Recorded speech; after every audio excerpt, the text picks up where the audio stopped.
السلام علیکم معزز خواتین و حضرات، میں علی ممتاز اور آپ کو خوش آمدید کہتا ہوں اپنے آفیشیل یوٹیوب چینل پر۔ اب سے کچھ روز پہلے میں نے ایک ویلاگ کیا تھا اور اس ویلاگ میں آپ کے ساتھ شیئر کیا تھا کہ جی پنجاب میں اور کے پی کے میں خاص طور پہ پی ڈی ایم کا علاوہ کے ٹی کے سیٹ اپ الیکشنز نہیں کروانا چاہتا، اور یہ الیکشنز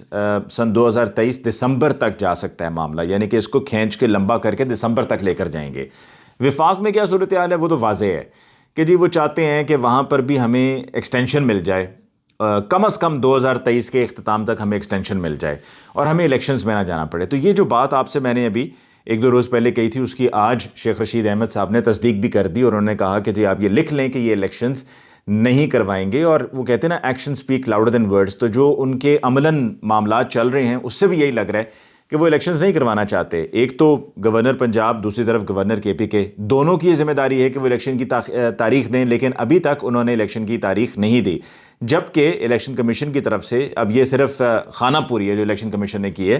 کہ الیکشن کمیشن کی طرف سے بھی خط لکھا گیا ہے دونوں گورنرز کو کہ جی آپ الیکشنز کی تاریخ کا اعلان کریں، لیکن ابھی تک وہ بھی نہیں ہوا۔ یہ سب کیوں کیا جا رہا ہے؟ یہ سب اس وجہ سے کیا جا رہا ہے کہ الیکشنز کو مینج کیا جائے۔ گھبرائے ہوئے ہیں، خوف زدہ ہیں کہ اگر الیکشنز ہو گئے اور جو مقررہ وقت ہے آئین کے مطابق کہ 90 روز کے اندر اندر انتخابات کروانے، اگر انتخابات ہو گئے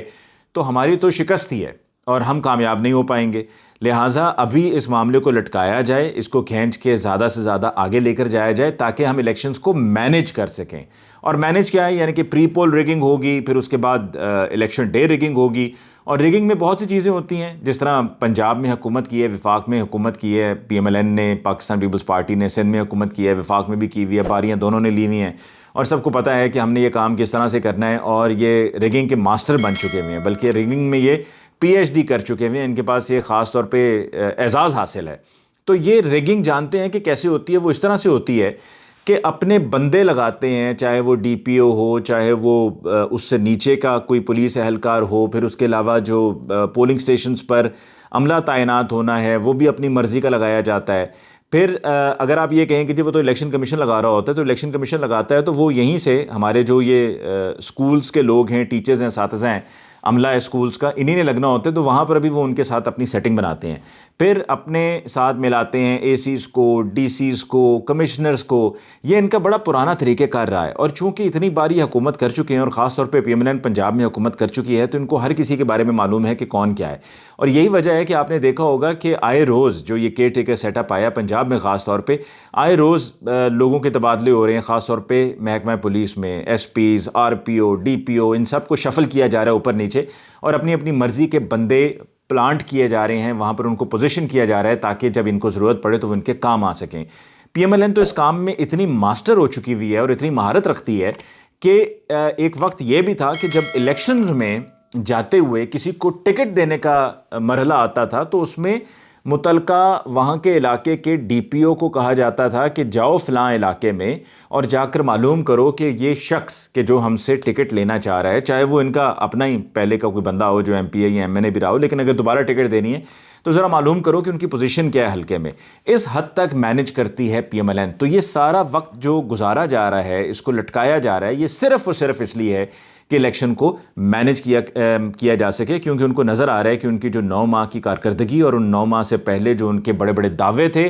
خاص طور پہ مہنگائی مکاؤ مارچ، اور پھر جو وہ کہتے تھے کہ جی ہم آئیں گے تو ہم یہ کر دیں گے، وہ کر دیں گے، کمال کر دیں گے، وہ ان سے ہوا نہیں، ہونا بھی نہیں تھا، سب جھوٹ تھا، سب فریب تھا، سب آنکھوں میں دھول جھونکی جا رہی تھی۔ صرف اور صرف مقصد یہ تھا کہ اپنے کیسز کو ختم کیا جائے اور دوبارہ سے اپنے آپ کو پاک کہلوا سکیں کسی طرح سے۔ مریم نواز صاحبہ واپسی ہے جی ان کی، لندن سے واپس لاہور پہنچ رہی ہیں باراستہ دبئی امارات ایئر لائن پہ، اور لاہور میں ان کے جی استقبال کے لیے کہا جا رہا ہے کہ لاکھوں کی تعداد میں عوام ہوگی اور لوگ، عوام کا سمندر ہوگا، تا حد نگاہ آپ کو لوگ ہی لوگ دکھائی دیں گے۔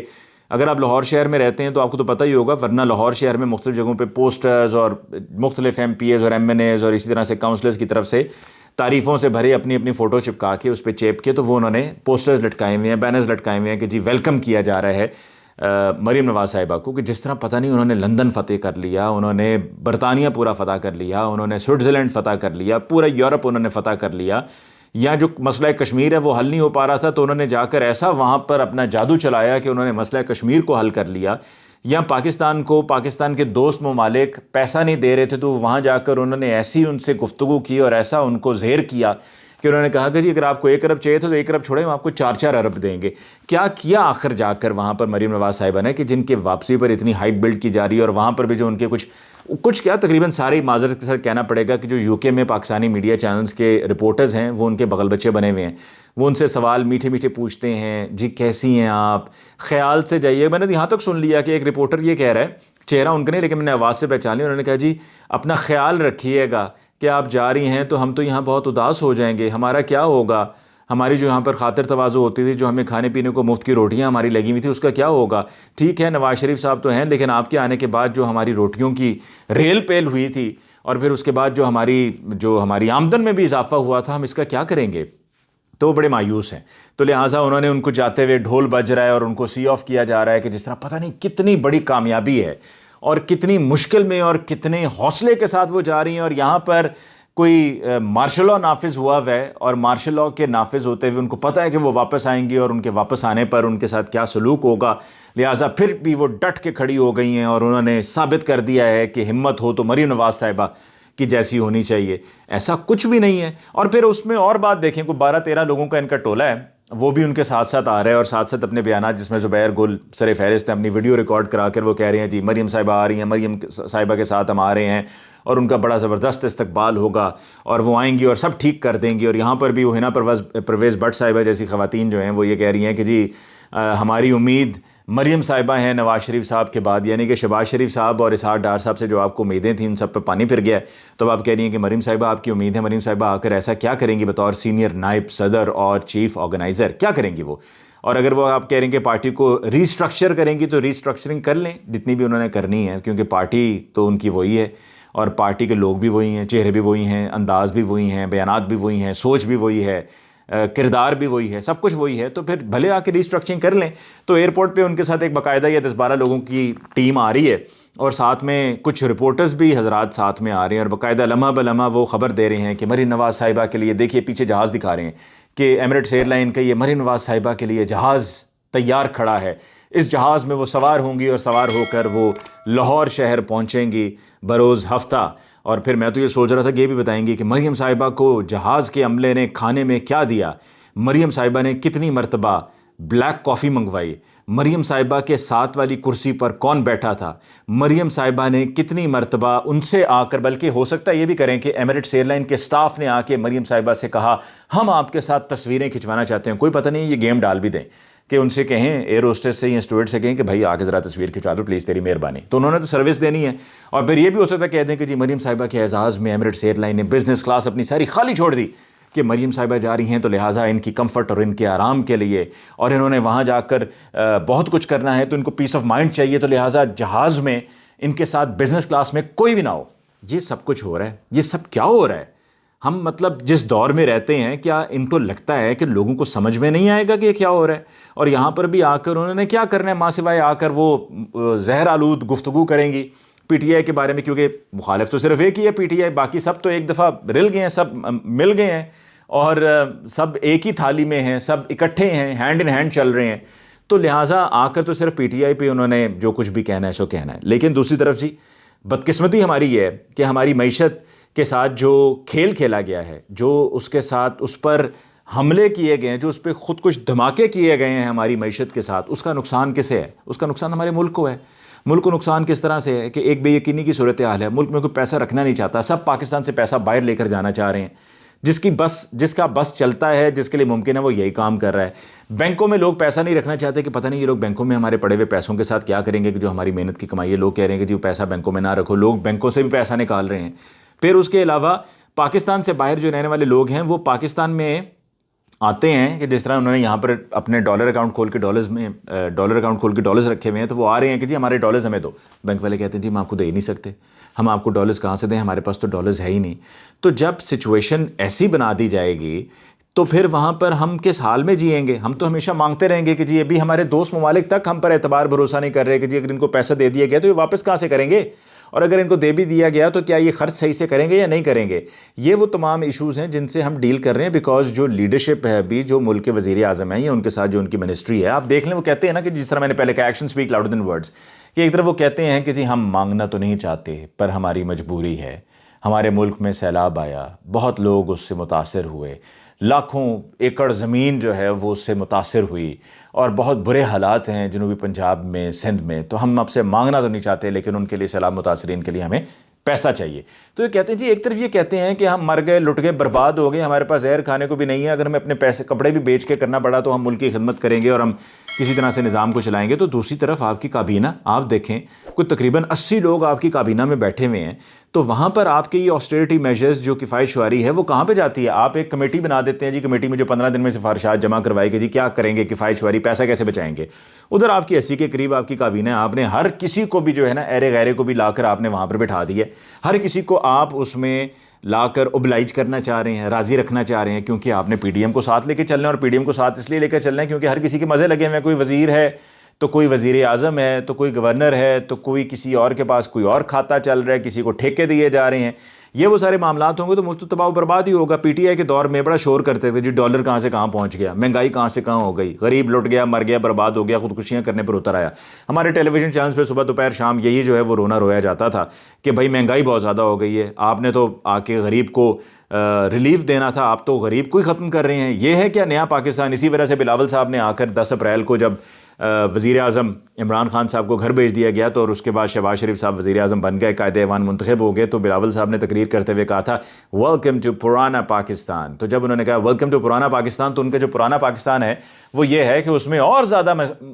غریب جو ہے وہ پس رہا ہے اور اس کا دم گھٹ رہا ہے. عمران خان صاحب کے دور میں کتنا ڈالر اوپر گیا؟ تقریباً 60 روپے اوپر گیا، 120 سے 180 پر چلا گیا، اتنا ہی اوپر گیا. اور اسی حساب سے پھر پیٹرولیم پرائسز اور دیگر پرائسز میں بھی چیزوں کے اضافہ ہوا. آپ کے دور میں آپ نے کہاں سے شروع کیا اور آج ایک ہی دن میں 33 روپے اوپر چلا گیا ڈالر. اور یہ ڈالر آپ نے آرٹیفیشلی اس کو روکا ہوا تھا. اسحاق ڈار صاحب ہمیشہ یہ کرتے ہیں کہ ہر کام وہ آرٹیفیشلی مصنوعی طور پہ کر رہے ہوتے ہیں. 99 میں بھی یہ ہوا، پھر اس کے بعد 2018 میں جب یہ گئے تھے تب بھی انہوں نے یہی کیا تھا. اب کمال ہے، سوال پوچھتا ہوں میں ان لوگوں سے، ان ایک طاقت کے ایوان میں بیٹھے ہوئے لوگوں سے، ان مقتدر حلقوں سے، کہ جناب خدا کا واسطہ ہے یہ بتا دیں کہ اسحاق ڈار صاحب کو وزیر اعظم کے جہاز میں یہاں سے بھیجا گیا اور وہاں سے پھر اسحاق ڈار صاحب کو وزیر اعظم کے جہاز میں بٹھا کر واپس لایا گیا کہ جس طرح وہ آئیں گے اور آ کے جادو کی چھڑی ہے ان کے پاس، وہ چلائیں گے اور چلانے پر جو ہے وہ پیٹرول بھی نیچے آئے گا، ڈالر بھی نیچے آ جائے گا. وہ آ کر یہ کہہ رہے تھے ابھی تو میں جہاز میں بیٹھا، میری تو صرف خبر چلی اور سب سیدھے ہو گئے، مارکیٹ سیدھی ہو گئی اور مجھے ڈنڈا نہیں چلانا پڑا اور میرے کہے بغیر ہی چیزیں ایک دم سے فٹ ہونا شروع ہو گئیں، اسموتھ ہو گئیں اور 200 سے بھی نیچے ڈالر آئے گا. یہ 200 سے نیچے ڈالر آیا ہے. 33 روپے 2 دن کے اندر، 33 روپے ڈالر کی پرائس اوپر گئی ہے. جب یہ اوپر جائے گی تو پھر جب آپ نے ڈالر کے ذریعے ہی آپ نے یہی پیمنٹس کرنی ہے نا، فورن پیمنٹس، آپ کے پاس موڈ آف پیمنٹ یہی ہوگا، ڈالرز میں ہوگا. تو ڈالرز میں جب آپ پیٹرول خریدیں گے، باہر سے آئل خریدیں گے، کتنے میں پڑے گا؟ وہ آپ کو اور ڈبل ٹرپل پڑے گا. اسی طرح سے جب وہ ڈبل ٹرپل پڑے گا تو یہاں پہ بھی پرائسز آپ کو بڑھانی پڑیں گی. پھر آئی ایم ایف سے جو آپ اب قرضہ لیں گے تو وہ تبھی قرضہ لیں گے جس پر آپ کہہ رہے ہیں کہ 31 جنوری کو آئی ایم ایف کے وفد نے پاکستان آنا ہے اور ہمیں پھر اس کے بعد واپس جائیں گے، جا کے منظوری ہوگی، پھر ہمیں قرضہ ملے گا. ہم تو اسی پر بھروسہ کیے بیٹھے ہیں کیونکہ اگر وہ نہیں ملے گا تو کام خراب ہے. اور اگر آپ آئی ایم ایف کی شرائط پر جائیں گے تو آئی ایم ایف کی شرائط پر جانے پر یہ تمام چیزیں اوپر چلی جائیں گی. اور دوسرا جو ہم نے قرضہ لیا ہوا ہے وہ قرضہ بھی اس کی ری پیمنٹ ڈالر میں ہوتی ہے. جب ڈالر میں ری پیمنٹ ہوگی تو فرض کریں آپ نے اگر 4 روپے آج قرضہ لیا ہے اور آپ نے اس کو، یا 4 ڈالر کے وہ برابر بنتا ہے قرضہ، کیونکہ وہ تو ڈالر میں آپ کو قرضہ دے رہے ہوتے ہیں نا کہ ہم آپ کو اتنے ملین ڈالر دے رہے ہیں، اتنے بلین ڈالر دے رہے ہیں. تو اس کو جب آپ نے ری پے کرنا ہے تو اگر ڈالر کی پرائس ہی اوپر چلی گئی، یعنی کہ روپیہ ڈی ویلیو مزید ہو جائے گا، ڈالر ہمیں مزید مہنگا پڑے گا، تو وہ جو آپ نے قرضہ لیا ہوگا وہ دگنا تگنا 4 گنا اس طرح سے ملٹیپلائی ہونا شروع ہو جائے گا اور ہمارے قرضے اس طرح سے بڑھنا شروع ہو جائیں گے. پی ٹی آئی کے دور میں بھی جو کہتے ہیں نا کہ جی انہوں نے اتنے قرضے لیے، وہ اسی طرح سے کیلکولیٹ ہوتا ہے کہ جب پی ٹی آئی نے قرضے لیے یا پی ٹی آئی سے پہلے جو قرضے تھے، جب اس کی ری پیمنٹ ہونی تھی تو اگر ڈالر اوپر چلا گیا تو اس کی ری پیمنٹ یا اس کی اماؤنٹ جو ہے وہ ڈالر اماؤنٹ وہ بڑھ گئی، اوپر چلے گئی. تو ہماری معیشت تو تباہ ہوئی بیٹھی ہے. آپ کہتے ہیں جی ہم نے وہ سکوک بانڈز پے کرنے تھے، ہم نے دسمبر میں وقت سے پہلے پے کر دیے. ارے بھائی دوسری طرف آپ دیکھیے کہ حالات کیا ہیں. کیا حالات ایسے ہیں کہ جس پہ کوئی تعریف کی جا سکے؟ عمران خان صاحب نے آج بالکل ٹھیک کہا ہے کہ فائنینشیل ٹائمز کی طرف سے بھی اب اس کو رپورٹ کیا جا رہا ہے کہ ہمارے اقتصادی حالات کیا ہیں، اور ان اقتصادی حالات میں تو یقیناً گزارا کرنا ایک عام آدمی کے لیے ناممکن ہو جائے گا. ایک عام آدمی کیا، جو اگر مڈل کلاس بھی ہیں وہ بھی، ان کی بھی آمدنی ظاہری سی بات ہے ایک لمٹ ہوتی ہے، وہ بھی نیچے آ جائے گی. بجلی بھی مہنگی ہو جائے گی، گیس بھی مہنگی ہو جائے گی. اور گیس کے بارے میں تو کہتے ہیں پچھلے سال سے بھی آپ اوپر لے کر آئیں. اور عمران خان صاحب ایک ہی بات کرتے ہیں، اسحاق ڈار صاحب اور ان کی پارٹی اور ان کی فیملی، پوری فیملی ہی پارٹی ہے نا، پارٹی فیملی فیملی پارٹی.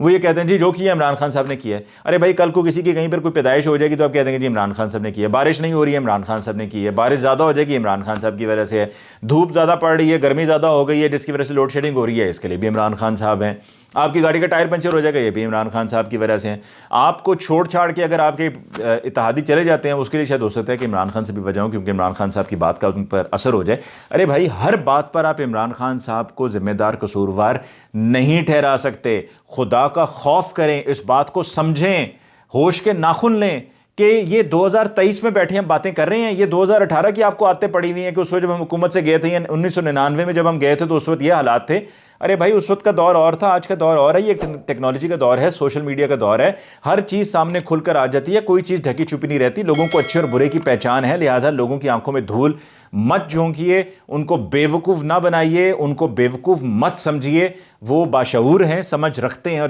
جس نے کہا تھا نا کہ ہماری نوجوان نسل ان انفارمڈ ہے, ان کا تو بس خیر میں کیا ان کے لیے کہوں کہ ان کو اللہ تعالیٰ عقل دے اور ان کو سمجھ دے کہ یہ جو ہم نے 9 مہینے میں سفر کیا, جو تکلیف جھیلی ہے, اس کا کیا رزلٹ نکل رہا ہے. اور الیکشن کمیشن آف پاکستان کو بھی چاہیے کہ اگر وہ پاکستان کا الیکشن کمیشن ہے اور اگر ان میں ذرا سی بھی پاکستانیت ہے تو ان کو اس چیز کے بارے میں پتہ ہونا چاہیے, سمجھ ہونی چاہیے کہ elections is the only problem to the solution. جس نے بھی حکومت بنانی ہے چاہے وہ پی ڈی ایم بنا لے, لیکن الیکشنز ہونے چاہیے اور ٹائم سے الیکشنز ہونے چاہیے تاکہ ایک دفعہ ایک چیز سیٹل ہو جائے, یہ ڈسٹ جو ہے وہ سیٹل ہو جائے کہ ہمیں پتہ ہو کہ آگے ہم نے کس طرح جانا ہے. اور جو ہمیں انٹرنیشنلی کسی نے امداد دینی ہے وہ بھی دیکھ رہے ہیں کہ بھائی ہم لوگ کہاں پر کھڑے ہیں. آخری بات, عمران خان صاحب نے یہ بات کی کہ آصف علی زرداری صاحب نے اس طریقے سے پیسہ دیا ہے اور کسی دہشت گرد تنظیم کو دیا ہے, کالعدم تنظیم کو دیا ہے کہ عمران خان صاحب کو رستے سے صاف کیا جائے, ان کو رستے سے ہٹایا جائے, یعنی کہ ان کے قتل کے لیے کوئی پلان کیا ہے. ایسا کہنا عمران خان صاحب کا بالکل درست ہے, کیونکہ اطلاعات یہ بالکل موجود ہیں کہ زرداری صاحب نے اسی طریقے سے کیا ہے. اور زرداری صاحب نے اس لیے کیا ہے کیونکہ زرداری صاحب ہی اس طرح کے کاموں میں بہت زیادہ اگریسولی پارٹیسپیٹ کرتے رہے ہیں, اور ان کا ایک ذہن بھی ہے, سوچ بھی ہے, ماضی بھی ہے. اور اب تو وہ عزیر بلوچ بھی رہا ہو گیا, اور عزیر بلوچ کے بارے میں تو میں خود آپ کو بتا دوں کہ ایک دفعہ لیاری میں عزیر بلوچ کے پاس گیا, اور وہاں پہ لیاری میں جو لیاری کے مسائل تھے ان پہ پروگرام کر رہا تھا, تو عزیر بلوچ کے گھر میں بیٹھا ہوا تھا, تو میرے سامنے فون پر وہ بات کر رہے تھے, اور ادی فریال سے, یعنی کہ فریال تالپور صاحبہ سے وہ بات کر رہے تھے جو کہ بلاول صاحب کی پپو اور زرداری صاحب کی وہ بہن ہیں, ان کے ساتھ وہ فون پر گفتگو فرما رہے تھے. تو ان کے کنیکشنز تو وہی ہیں, اور ان کے کنیکشنز کو استعمال وہ کریں گے. اور آپ اسی سے اندازہ لگا لیں کہ عزیر بلوچ کی جو رہائی کی ٹائمنگ ہے وہ ٹائمنگ کیا ہے, اور وہ ٹائمنگ ہی وہ ہے کہ جب عمران خان صاحب واقعے میں ایک بہت بڑی رکاوٹ ہے, کیونکہ اگر عمران خان صاحب بیچ میں نہ ہوں تو پھر تو پی ڈی ایم اور پی ایم ایل این کے وارے نہیں آ رہے ہیں, وہ تو پھر مزے سے حکومت کریں گے, اقتدار سنبھالیں گے اور ملک کا نظام چلائیں گے. باقی امید کرتے ہیں کہ فواد چودھری صاحب کی ضمانت کی جو ان کے لیے اپلیکیشن درخواست دائر کی گئی ہے اس پر کل سماعت ہونی ہے, اور امید تو یہی کی جا رہی ہے کہ فواد چودھری صاحب کو کل رہا کر دیا جائے گا. اور فواد چودھری صاحب کی رہائی تو ہو جائے گی, لیکن پی ڈی ایم کی طرف سے, پی ایم ایل این کی طرف سے اپنی نگران حکومت کے ذریعے مزید کوششیں کی جائیں گی, مزید پی ٹی آئی کے رہنماؤں کو گرفتار کرنے کی کوشش کی جائے گی, اور یہی تماشا لگا رہے گا, یہی ڈگڈگی بجتی رہے گی, اور اپنا مذاق خود ہی اڑواتے رہیں گے کہ جب فاروق حبیب جیسے بندے پہ یہ کہہ دیا کہ ایک اکیلے بندے نے, وہ کہ مطلب کیا ہے, وہ سنگم ہے کیا؟ سنگم کا پتہ نا ایک فلم میں کردار تھا سنگم کا کہ ایک اکیلا سنگم ڈزم اڑا کے رکھ دیا, مکے مارے اور بندوں کو لٹا دیا, فارغ کر دیا, اور کپڑے بھی پھاڑ دیے, اور جیب میں جو کچھ تھا وہ نکال لیا, اور گاڑیوں کو یوں ایک انگلی سے, ہاتھ سے بھی نہیں ایک انگلی سے روک لیا. یہ ایک عجیب تماشا ہے کہ آپ وہ ساری ویڈیوز موجود ہیں, ویژول ایویڈنس موجود ہے. اگر وہ ویژول ایویڈنس موجود نہ ہوتی نا تو پھر تو پولیس نے جو ایف آئی آر کاٹی, اور اسی سے پتہ چل جاتا ہے کہ پولیس کی کاٹی ہوئی ایف آئی آر کتنی سچ اور کتنی اس کو بڑھا چڑھا کے اس کو بلو اپ کر کے پیش کیا جاتا ہے. اس کے ساتھ ہی جی مجھے علی ممتاز کو اس ویڈیو لاگ سے دیجیے اجازت. اللہ نگہبان.